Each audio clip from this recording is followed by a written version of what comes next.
We would have never thought this day is coming. Two all-stars in Blake Griffin and Chris Paul are now free agents and is possibly looking for a new home. Welcome to All Sports Talk, where we talk nothing about all sports. We're going to talk about the three teams Blake Griffin and Chris Paul is most likely going to go to this offseason. The first team, the San Antonio Spurs, most people will say. You have Kawhi Leonard on the rise as a superstar. He is the second best player behind LeBron James, most people will say again. Adding a dominant ball handler in Chris Paul, will be exactly what you need if you're a San Antonio Spurs fan. Because Tony Parker is no longer in his prime. He's averaged 10 points this year. He's 35 years of age, and he's coming off a ruptured quad. So things aren't looking any better for the Spurs veteran point guard. And now that we all know LaMarcus Aldridge has not been the same Aldridge since he left Portland. He's averaging a career low since his rookie year, 17 points. And he only had 16 points in the playoffs he was averaging. Which leads me into Blake Griffin, 6'10", 6'9", power forward, arguably the most power forward in the game. When I say the most power forward, I'm talking about power, strength, dominance. He learned the pick and pop game, which added a decent mid-range. Give credit to Chris Paul, which improved his free throw shooting. If I'm Greg Popovich, I'm looking at about the team that I'm going to most likely meet in the Western Conference Finals or in the playoffs, and that's the Golden State Warriors. You got a guy named Draymond Green, arguably going to be the defensive player of this year. We will find out later on tonight. But Blake Griffin manhandles Draymond Green every single meeting. Now, the Warriors, of course, they won 10 straight against the Los Angeles Clippers. I give you that.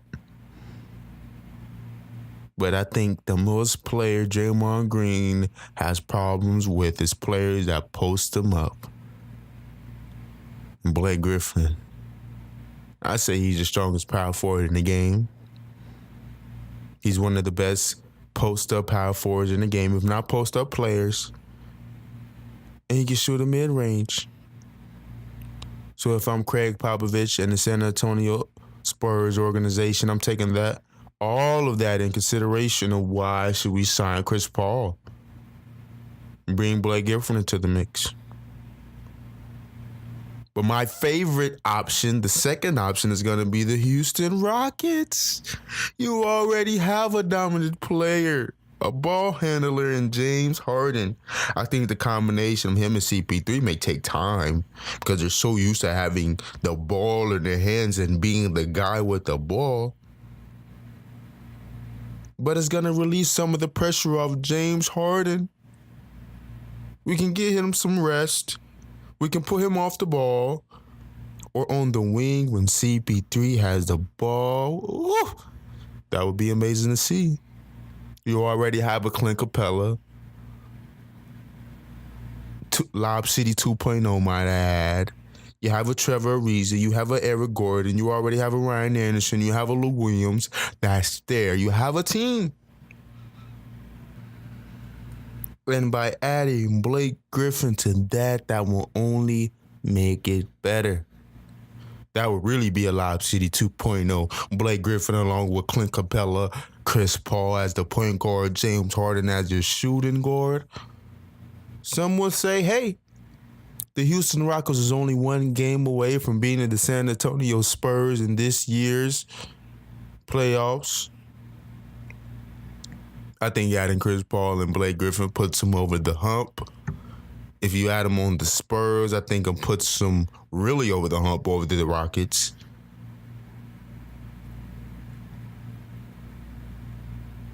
But let's talk about this one thing that we should really, really look deep into. Blake Griffin Lene, and Clint Capella and Ryan Anderson. Even though Ryan Anderson is going to be on the wing, he's going to be where a small forward or a shooting guard is going to be.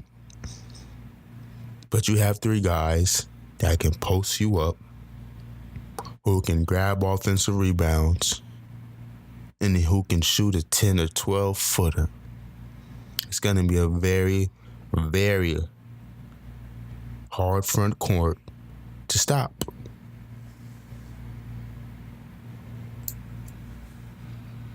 Number 3, this damn well might as be an honorable mention, whatever you want to call it, because being a Chicago Bulls fan is not easy right now. I would say the number 3 on the list is going to be the Chicago Bulls, but we feel played, finessed. Not only because you traded just a superstar, but you traded a superstar, dude, in this league who is one of the clutchest players in the fourth quarter. We traded away for a box of pennies. Zach LaVine was coming off an ACL tear. I understood he averaged 19 this season, but he's coming off one of the worst injuries that you can suffer as an athlete. Chris Dunn, arguably most people would say he's going to be the rookie of the year when he's coming out from college. He only averages 4 points per game. And we got the 7th pick, a 7-footer white boy who can just shoot threes.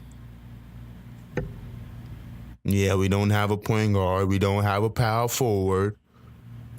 But you tell me, why in the hell would CP3 and Blake Griffin want to come from LA to come to the weather of the city of Chicago? It doesn't make any sense.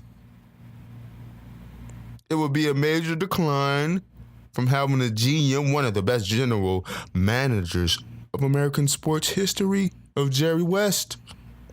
You're going to come from that to go to John Paxson, who fired Tom Thibodeau and hired Fred Hoiberg because he thought Fred Hoiberg was a nicer coach.